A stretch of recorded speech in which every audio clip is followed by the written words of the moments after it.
Recuerdos de una vida, Antonio Álvarez. Hoy en los estudios de Ondas Andaluzas, Gonzalo Arias. Hola, buenas tardes, cordiales saludos. Esta tarde, pues, como bien dicho Crono, está en los estudios de Ondas Andaluzas al Estrecho, Gonzalo Arias. Buenas tardes. Buenas tardes a todos. ¿Cómo se encuentra usted? Bien, bien. No creo que esté especialmente nervioso. Yo creo que no. Pues para adelantarle un poco más el perfil de Gonzalo Arias, podemos decir que nació en Valladolid. 13 años tenía cuando terminó la Guerra Civil, que vivió en zona franquista. Pertenece a una generación educada en un cerrado dogmatismo en lo político y en lo religioso. Estudia Derecho en la Universidad de Valladolid, evoluciona hacia posiciones de un cristianismo liberal y progresivo, completándose su evolución durante su estancia en París, allá por los años del 56 al 68 como funcionario de la UNESCO.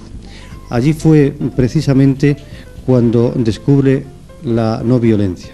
O sea que el cuentecillo este que está incluido aquí, que está incluido también en el libro del Antigolpe, es un sueño, por decirlo así lleva el título del sueño del 23 de febrero, de qué podría haber ocurrido ese día, especialmente en el Congreso, también en la radio y en otros escenarios, si los diputados, los políticos en general, tuviesen idea de cómo funciona la resistencia no violenta.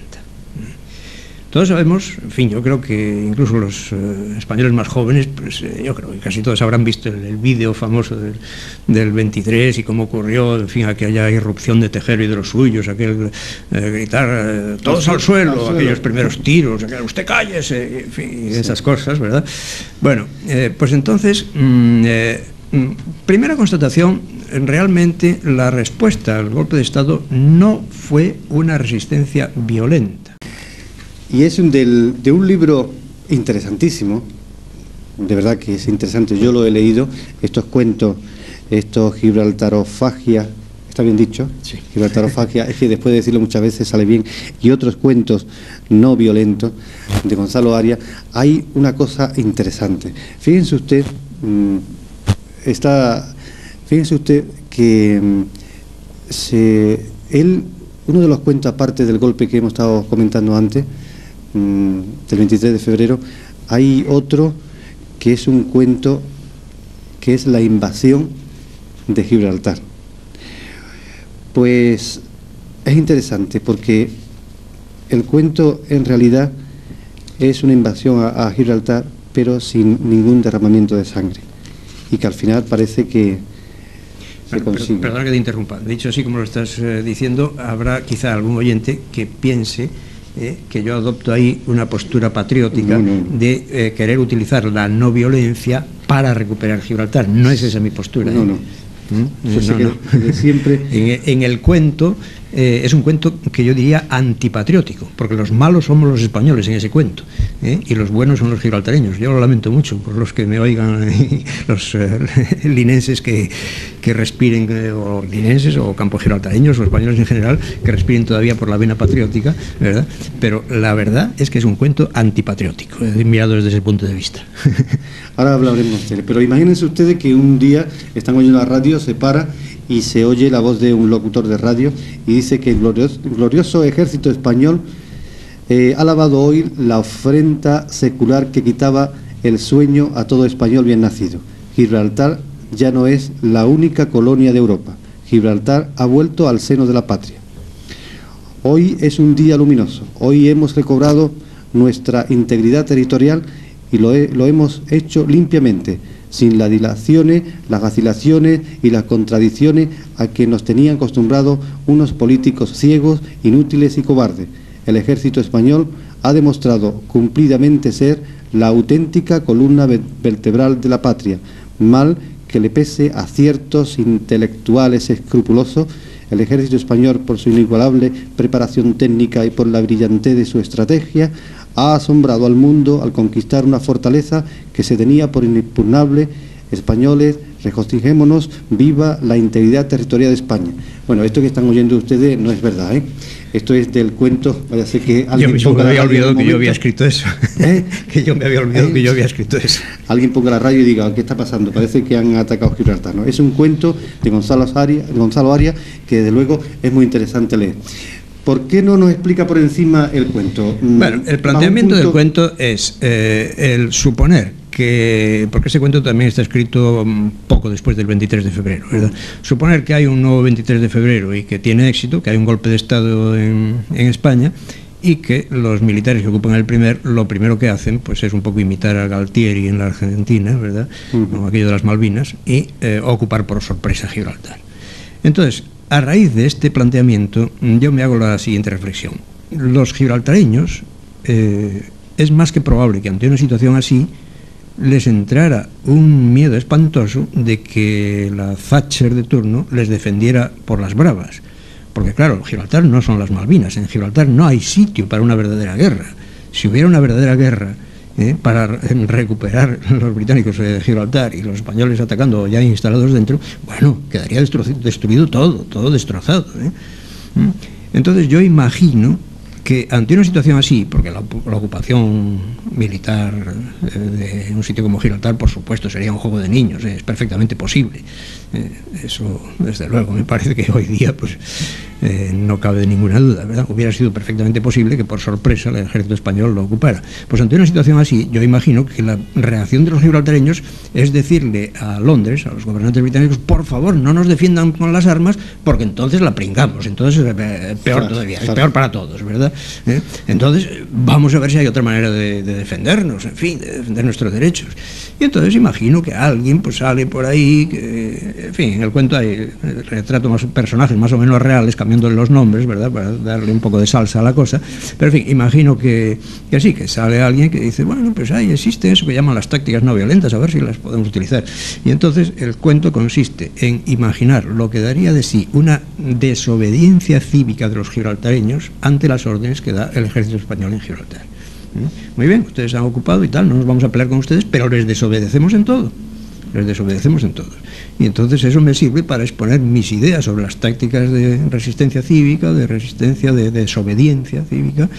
Y bueno, el cuento tiene un final feliz para los gibraltareños y, ¿por qué no?, para los españoles también, porque al fin y al cabo yo creo que a los españoles no nos debe interesar en absoluto el humillar a los gibraltareños. Esto ya es otra historia que no sé si me querrás hacer alguna pregunta sobre eso. No creo que sea ni conveniente siquiera. Gonzalo, lo que pasa es que en el cuento usted ha visitado mucho Gibraltar, porque es que realmente dibuja el ambiente de Gibraltar, la forma de hablar de los llanitos, sus ocurrencias, su forma de comportarse perfectamente en el cuento. Bueno, ¿tiene usted amistades allí bastante? Sí, claro que lo he visitado y tengo amistades, y en cuanto a ese detalle que dices de imitar la forma de hablar de los llanitos, pues bueno, no me faltaban escritores llanitos en que inspirarme, O sea, hay un poco de plagio por mi parte en algunas páginas del librito respecto a los propios escritores llanitos, que tienen bastante humor para reírse de sí mismos algunas veces. Sin dejar, por supuesto, el tema que nos ocupa, que es la no violencia, podemos pasar, si quiere, a Gibraltar y en la problemática que hay y las intenciones de que se abría la verja de una forma no violenta.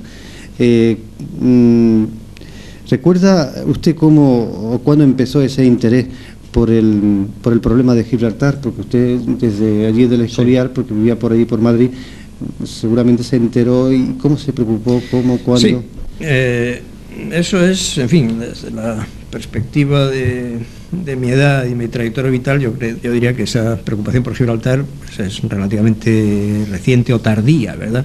Yo había empezado a actuar y a manifestarme con la no violencia en otros campos mucho antes que el haberme interesado directamente por Gibraltar. Pero en fin, el caso es que llegó un momento en que yo, que no había venido nunca por estas tierras, pues, y que conocía pues nada más la versión oficial española respecto a Gibraltar, era todavía en tiempos de Franco,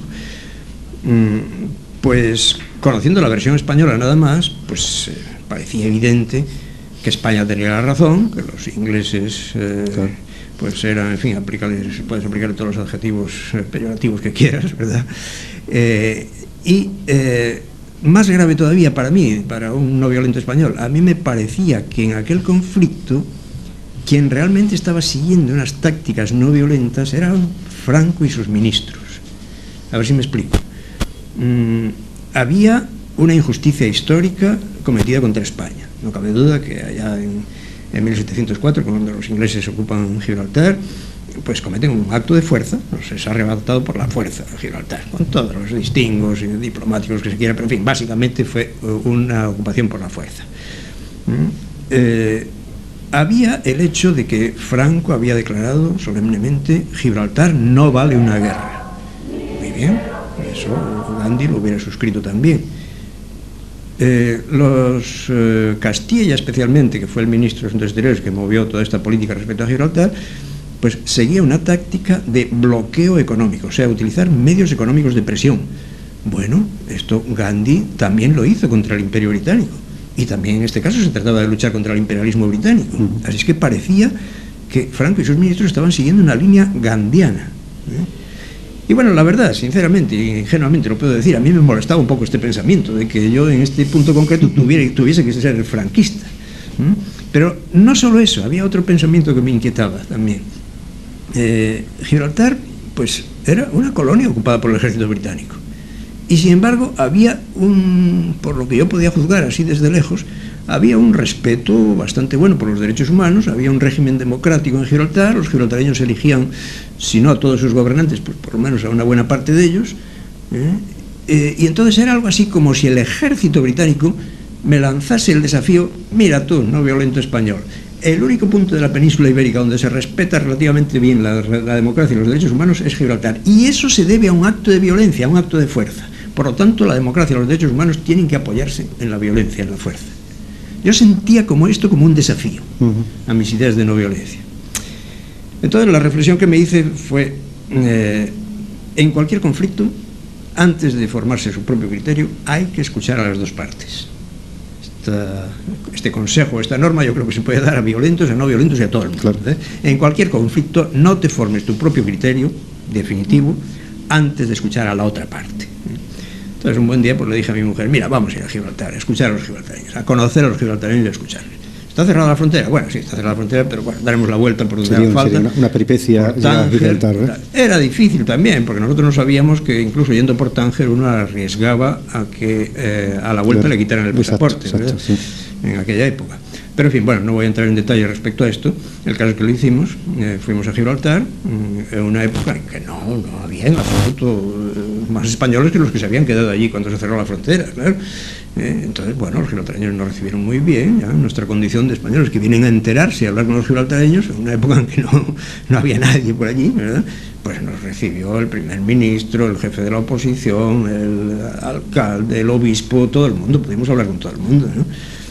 Entonces, mi primera constatación fue que, desde luego, estos escrúpulos míos eran infundados, ¿eh?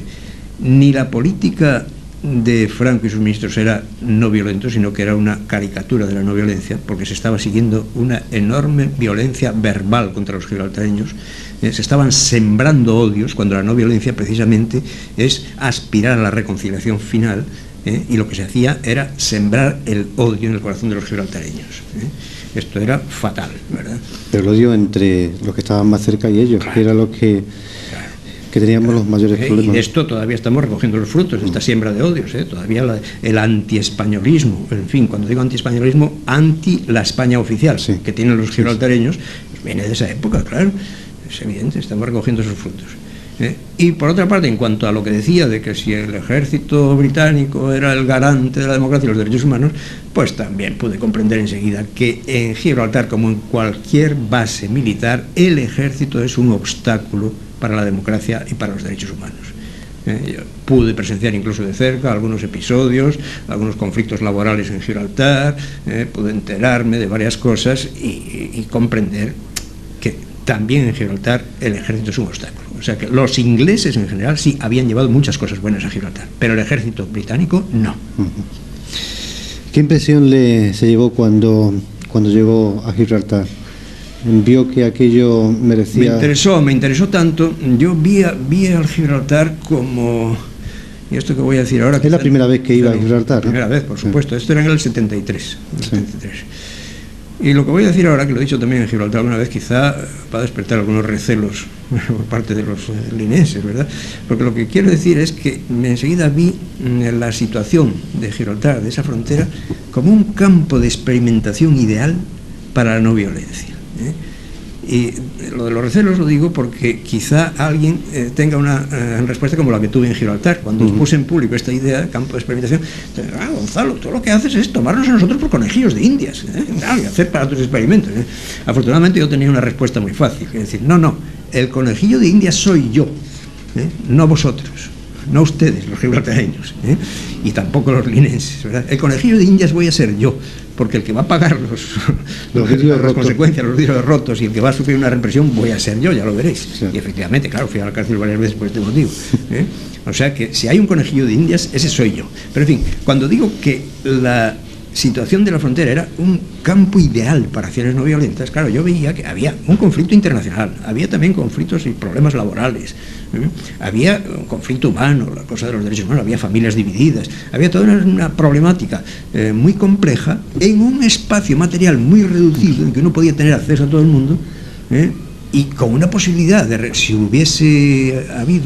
yo hubiese conseguido formar grupos no violentos activos, que se consiguió en muy pequeña medida, pues con una posibilidad de acciones espectaculares en esa frontera, en que hubieran podido ser incluso filmadas por la televisión, en fin, aquello era un escenario ideal para acciones no violentas. O sea que a partir de esa visita a Gibraltar empezó usted a idear esas campañas reivindicativas, ¿no?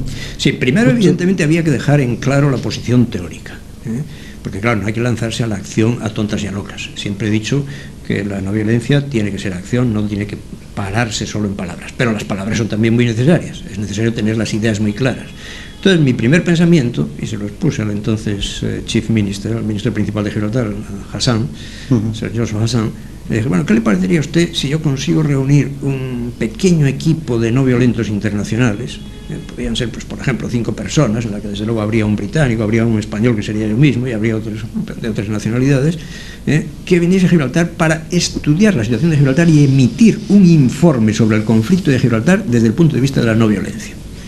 Él me dijo, me parece excelente, nada, nosotros daremos toda clase de facilidades, ¿no? Bueno, ese primer pensamiento no lo conseguí realizar del todo, aunque tenía yo contactos con no violentos internacionales en esa época, pero vaya, no lo conseguí. Lo único que conseguí fue que viniese un no violento británico. La siguiente visita que hicimos a Gibraltar, fuimos un no violento católico británico y yo a dar charlas sobre lo que era la no violencia, él en inglés y yo en español, en Gibraltar. Pero el informe sobre Gibraltar, desde el punto de vista de la no violencia, no se escribió en equipo, como yo pensaba, sino que lo escribí yo mismo. Y en realidad es este. Es el libro Gibraltareños y Gibraltarófagos. Inventé este neologismo, Gibraltarófagos, para indicar las personas que tienen la pasión de devorar Gibraltar, la pasión patriótica española de Gibraltar tiene que volver a España, cueste lo que cueste. Quiero recordarle el mes de diciembre del 75, concretamente el día 5 de diciembre del 75. Fue por aquella fecha cuando usted se encadena a la verja de Gibraltar.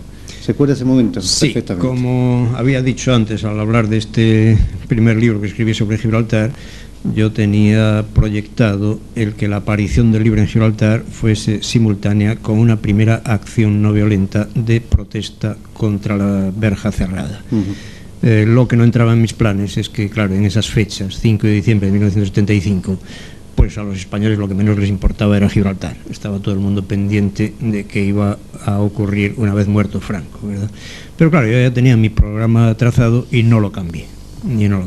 Entonces la acción consistió, yo había llegado a Gibraltar vía Tánger una vez más, y la acción consistió en encadenarme yo mismo a la verja, a la famosa verja, a la puerta española cerrada, en un pequeño espacio material, cuestión de centímetros, que técnicamente es territorio español. O sea que hay que recordar, para quienes no se hayan fijado al pasar la frontera de Gibraltar en este pequeño detalle, que la el límite de las dos soberanías está entre las dos puertas, la británica y la española. Se puede ver por el distinto pavimento que hay, el distinto tipo de pavimento. O sea que cuando las dos puertas están cerradas, pues quedan unos 60 centímetros de tierra española del lado de Gibraltar. Entonces, claro, yo había entrado en Gibraltar vía Tánger, como digo, salí de Gibraltar, es decir, crucé la puerta británica que estaba abierta, y unos centímetros más allá me tropecé de narices con la puerta cerrada española. Allí me encadené, pero técnicamente eso era territorio español. Eso había calculado yo, al menos, ¿verdad? Entonces me encadené allí, habiendo anunciado previamente que iba a ayunar durante 10 días allí como protesta.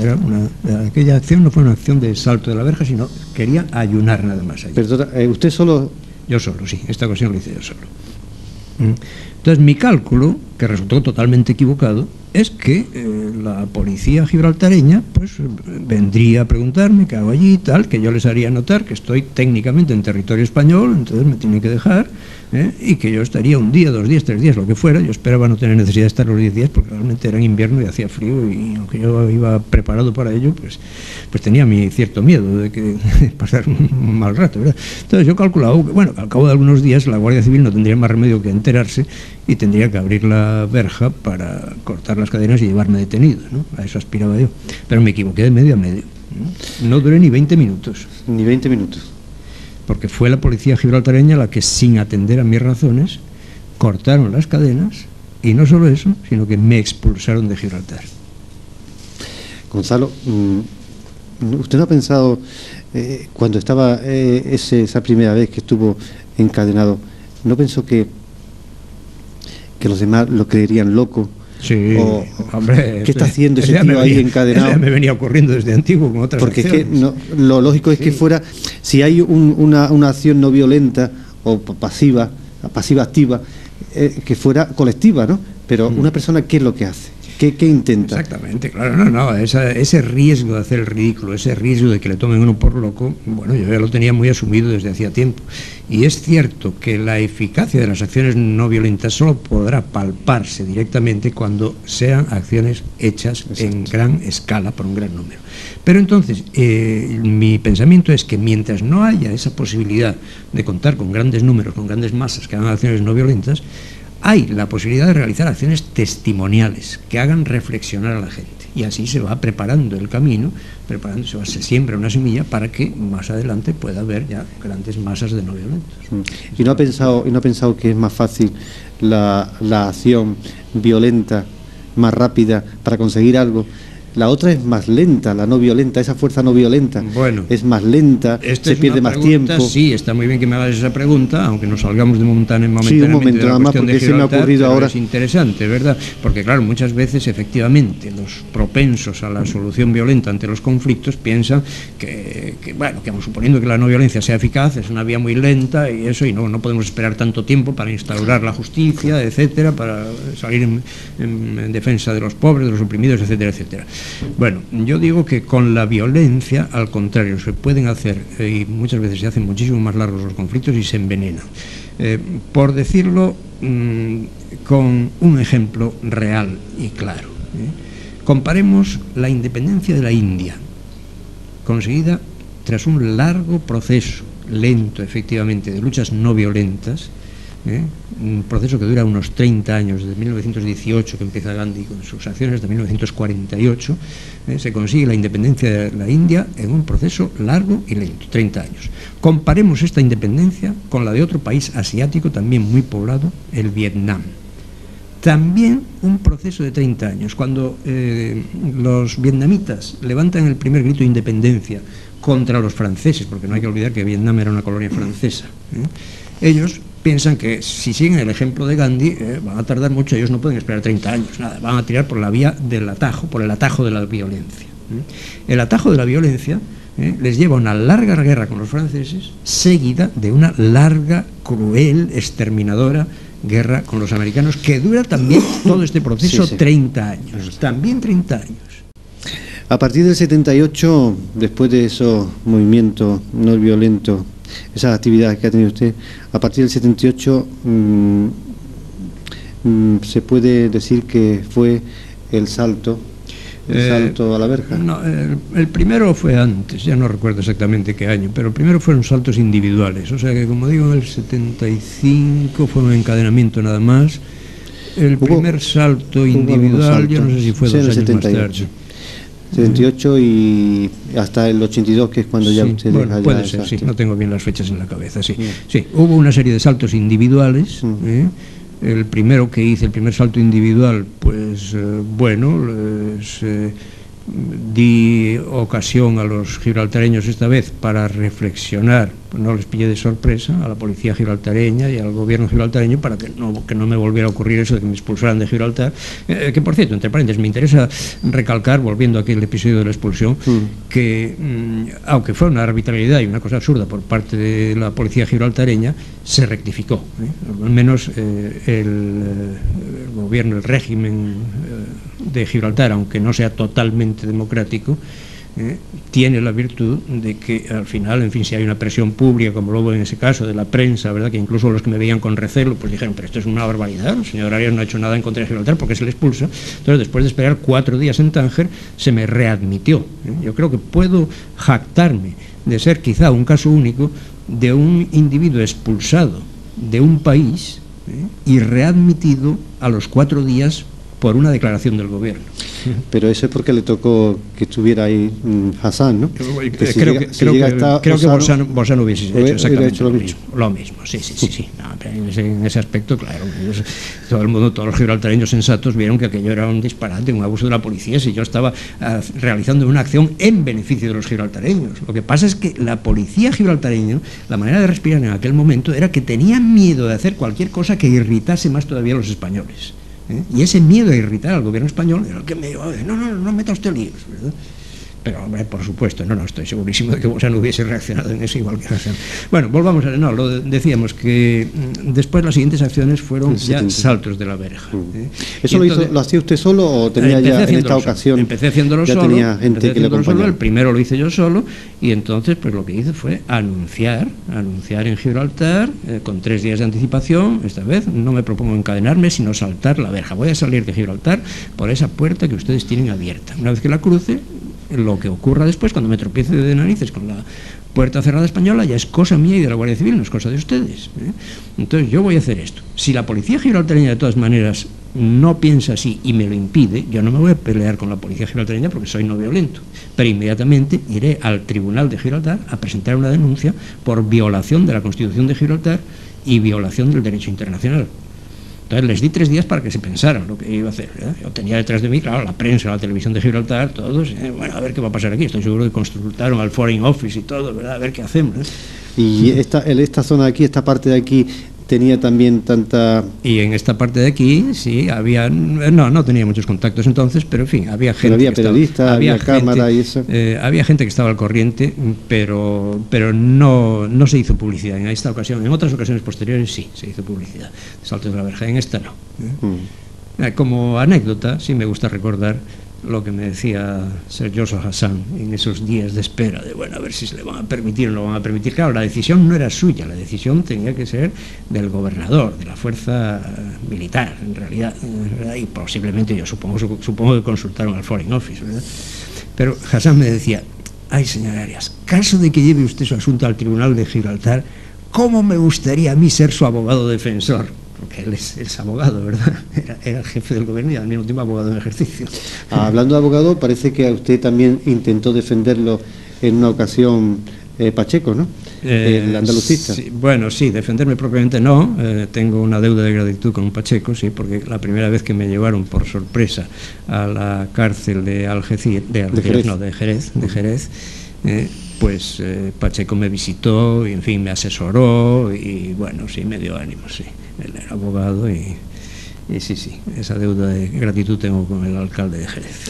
Siguiendo con el tema de Gibraltar, usted que es un experto en estas cosas, ¿dónde, según el Tratado de Utrecht, que lo habrá releído miles de veces, dónde pondría usted los límites, según el Tratado de Utrecht, que no lo tenemos todavía muy claro eso. Sí, ¿Dónde sería? Ya veo por dónde va tu pregunta. Porque... Ya veo por dónde va tu pregunta, porque claro, hemos comentado esto en otras ocasiones, seguramente. No, mi posición respecto al Tratado de Utrecht es que es un error y casi diría una payasada el pretender presentarlo como un texto vigente todavía. Porque eso hace ya muchos años, ¿no? El Tratado no está vigente. Yo creo que la postura correcta respecto a Gibraltar está redactado de una forma muy rara. Se nos arrebató por la fuerza, que es un acto por la fuerza sobre el cual han pasado siglos de historia, y eso es todo. Pero decir que en Gibraltar el límite de lo cedido en Utrecht está al pie del acantilado y que por lo tanto el terreno donde está el aeropuerto no se cedió en Utrecht y es territorio español, esa es la posición oficial española, era en tiempos de Franco y sigue siendo ahora. Es verdad. Sigue siendo ahora. Bueno, el decir esto olvida una serie de hechos. Pues, por ejemplo, olvida que en Utrecht, en el Tratado de Utrecht, efectivamente se dice que se cede la ciudad de Gibraltar dentro de los límites de sus murallas, y la muralla estaba al pie del acantilado. Pero entonces yo pregunto, bueno, ¿y por qué entonces no se dice que también es española la caleta y toda la parte sur de Gibraltar al sur de la puerta sur? Toda Punta Europa y todo eso que también está extramuros de Gibraltar. Claro. Si solo se cede la ciudad de Gibraltar dentro de sus muros, entonces claro, entonces solo se han cedido pues una cuarta parte más o menos del actual territorio de Gibraltar, o una quinta parte. Y entonces claro, a eso a nadie se le ocurre decirlo, porque digo, no, es que Punta Europa y todo aquello sigue siendo español. Bueno, eso es una falta de realismo, nos tropezamos de narices contra la realidad, y es una tontería, yo creo, adoptar esta postura. O sea que ya no nos referimos a los gibraltareños, sino a los británicos, que si no se pone una verja en el sitio que está, o no se pone una aduana, o se pone algo ahí, ¿usted cree que cuando pasara unos cuantos años, seguro que los británicos estaban por la parte de Sierra Carbonera como propiedad suya? Eso también se ha dicho muchas veces por parte española, pero bueno, eso son tonterías. Yo le hago las preguntas populares. Yo no sé si en el siglo XVIII hubiese habido ese riesgo, de acuerdo, quizá, bueno, en el siglo XVIII, lo mismo que los ingleses ocuparon también Menorca, pues a lo mejor si hubieran podido ocupar Ronda, quizá lo hubiesen querido ocupar también, ¿verdad? Pero vamos a decir cosas de esas a fines del siglo XX, cuando ya los británicos han evacuado pues prácticamente la totalidad de los soldados de Gibraltar. No tienen nada. Eso ya no tiene sentido.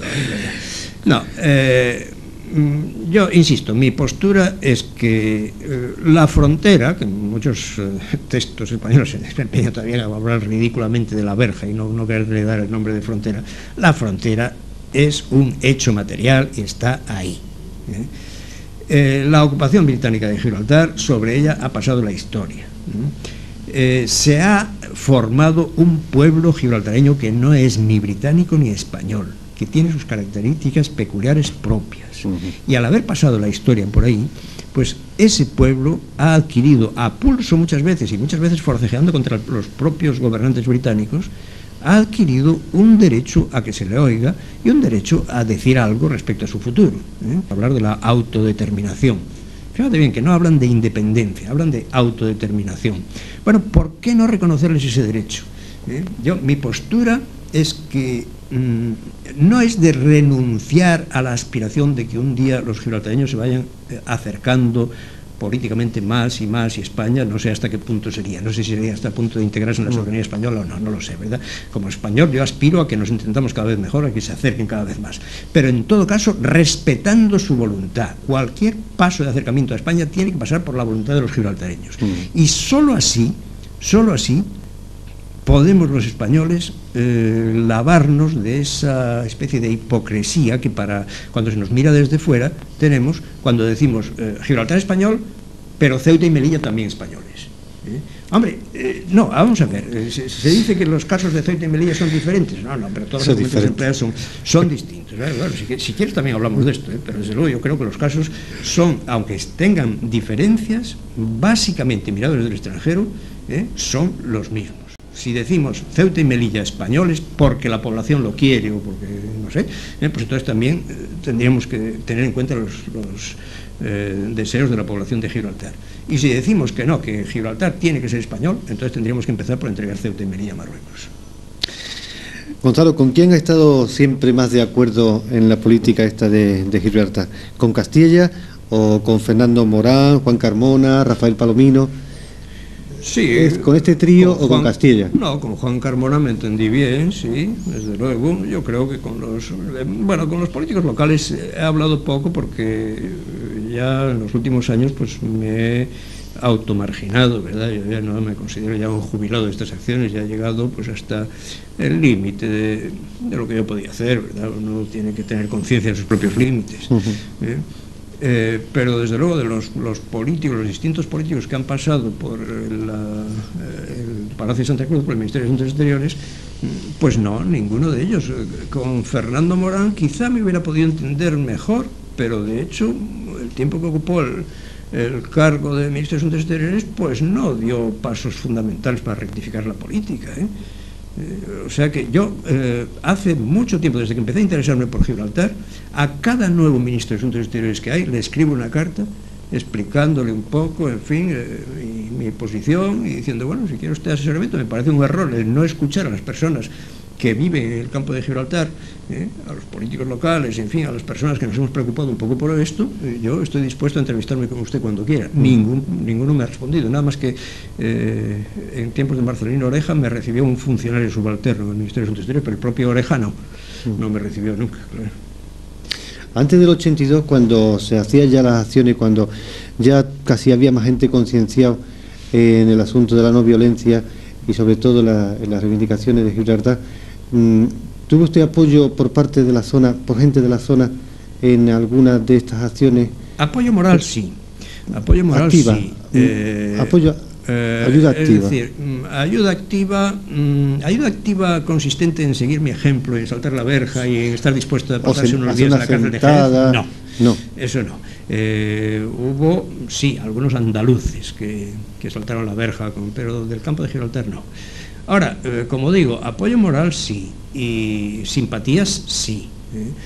Una de las acciones que seguramente recordará mucha gente en la línea, porque realmente aquello pues tuvo bastante repercusión, cuando soltamos 13 personas la verja y se anunció previamente, pues realmente la gente se había congregado con aire pacífico a la hora convenida, a la hora que íbamos a soltar la verja, y se había congregado para aplaudirnos. Yo estoy convencido de ello. Lo que pasa es que aquello terminó como el Rosario de la Aurora porque hubo provocación policial. Fue la policía misma la que cargó contra esa multitud pacífica y provocó los disturbios. Pero yo estoy seguro que si no hubiera sido por eso nos hubieran aplaudido igual que nos aplaudieron en Gibraltar. La idea de quedarse a vivir aquí en la línea, sí. ¿Cuál ha sido? ¿Por qué? Bueno, pues ¿le gusta?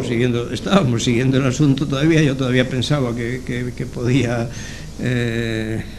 continuar la cosa, en fin, que podían continuar las acciones bastantes años. O sea, la primera acción de Gibraltar, la primera visita a Gibraltar fue en el 73, la primera acción en el 75. Pero el venir, el afincarme aquí en la línea fue solo en el 80, o sea que la mayoría de las acciones se hicieron estando todavía yo en San Lorenzo del Escorial, vivía. Entonces, claro, eso era muy molesto, cada momento, cada año, estar viniendo 1 o 2 veces, hasta que ya terminé por decirle a mi mujer, bueno, vamos a establecernos allí cerca y así seguimos el asunto más de cerca, ¿no? Entonces nos establecimos en el 80, después de eso todavía se hicieron algunas acciones y alguna muy importante, pero ya luego, pues como digo, pues yo llegué a la conciencia de mis propias limitaciones, ya la edad, ya además ya se abrió la frontera, las circunstancias son distintas, y bueno, y ahora ya, bueno, me he establecido aquí, pues ya sí, me he encariñado con la línea, pero bueno, ya no aspiro a desempeñar ningún papel activo ni en el conflicto de la verja ni en ningún conflicto político. Vamos a hacer un alto porque está aquí Floristería Estrelicia. Floristería Estrelicia es una marca comercial de un comercio de aquí la línea, que cuando hacemos ese tipo de entrevista del recuerdo de una vida, pues ellos se acercan y hacen un regalo, pues muchas gracias, aquí a los invitados. En este caso Alfonso, pues como siempre, como todos los lunes, muchas gracias, ha traído un regalito a Gonzalo Arias por estar aquí en Ondas Andaluzas del Estrecho. Gracias a Floristería Estrelicia. Pues nosotros seguimos. Y hay una cosa, en el diario de Cádiz hay un artículo de un tal Serrano, donde en una de las partes del artículo, se lo digo, Gonzalo, porque parece que se vuelve casi a repetir la historia. Vamos a ver su juicio cuál es. Dice el artículo: Gibraltar, 8 de la mañana. columna de hispanos de la tierra desfilan por la frontera. Son cerca de 2000 y como antaño buscan y encuentran su sustento en la reivindicada colonia. Portan pequeñas bolsas de plástico con los alimentos del mediodía, lo que antes llamábamos el costo. Imagen del 69 que se repite sin cesar. La historia no perdona y la necesidad apremia. ¿Cree usted que se volverá a repetir los del 69?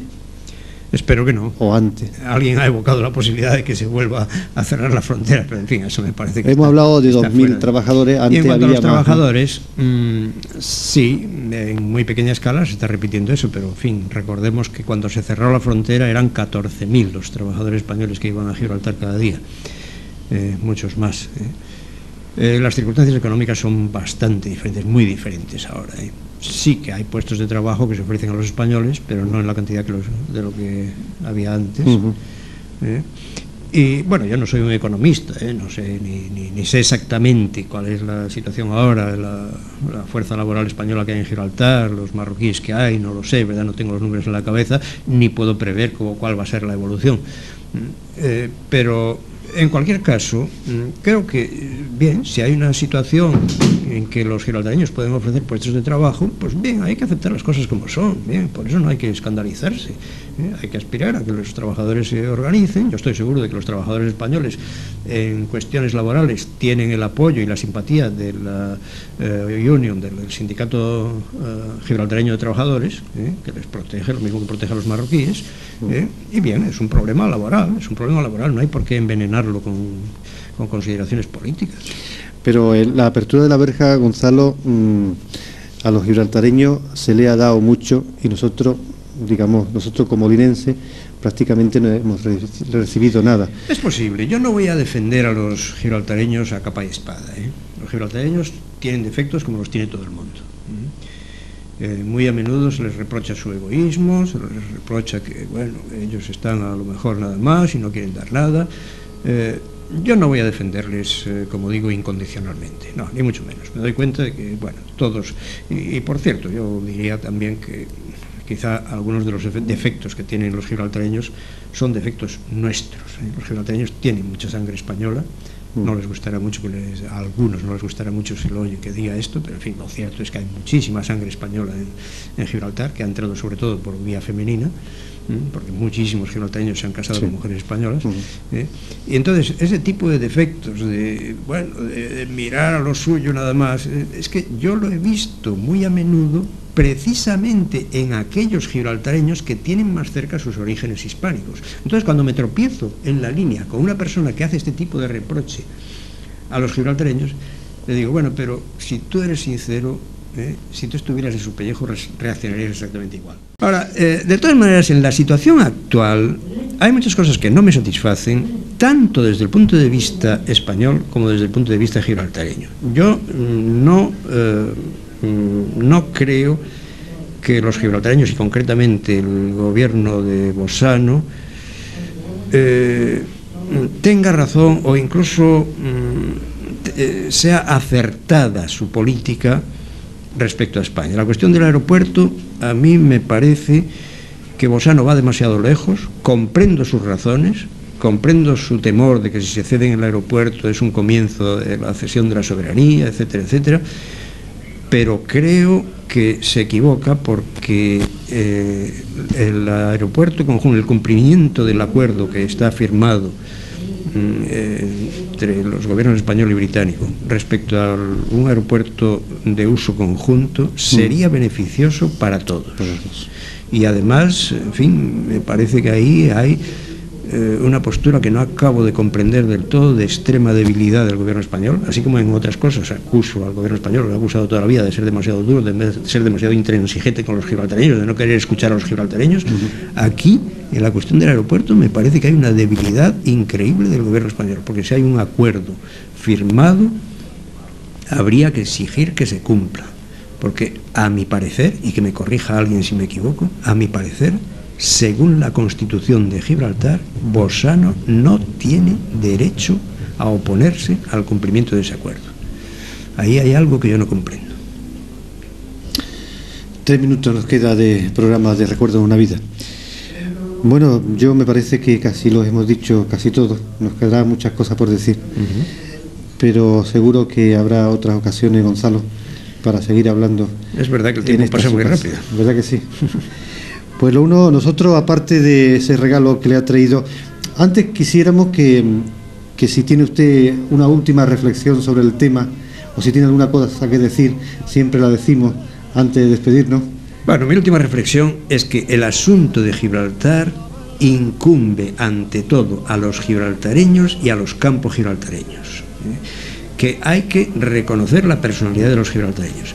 Pero puesto que estoy hablando sobre todo para los campos gibraltareños, que yo creo que la mayoría del auditorio será campos gibraltareños, yo insistiría en que no dejemos el asunto en manos de Madrid, que en Madrid no comprenden nada. En Madrid ninguno de los ministros de Asuntos Exteriores que ha tratado del asunto de Gibraltar ha pisado jamás Gibraltar. Creo que se puede afirmar esto. Entonces, no. Hay que presionar desde aquí, con la desobediencia cívica, si es preciso, para establecer contactos. Ya se está haciendo, por supuesto, pues hay que hacerlo más todavía. Hay que establecer contactos de las autoridades locales con las autoridades gibraltareñas y llevar las negociaciones a un nivel local. Hay que negociar a nivel local, porque en Madrid no se enteran de nada. Pues muchas gracias, Gonzalo. Muchas gracias por haber estado estos 90 minutos en Ondas Andaluzas del Estrecho y en este programa Recuerdos de una vida, que esta es su casa. Para cuando quiera decirnos algo o contarnos alguna cosa, aquí estamos a su disposición. Muchas gracias, y a ustedes pues los invito el próximo lunes pues a estar aquí escuchando y viéndonos en Recuerdos de una vida.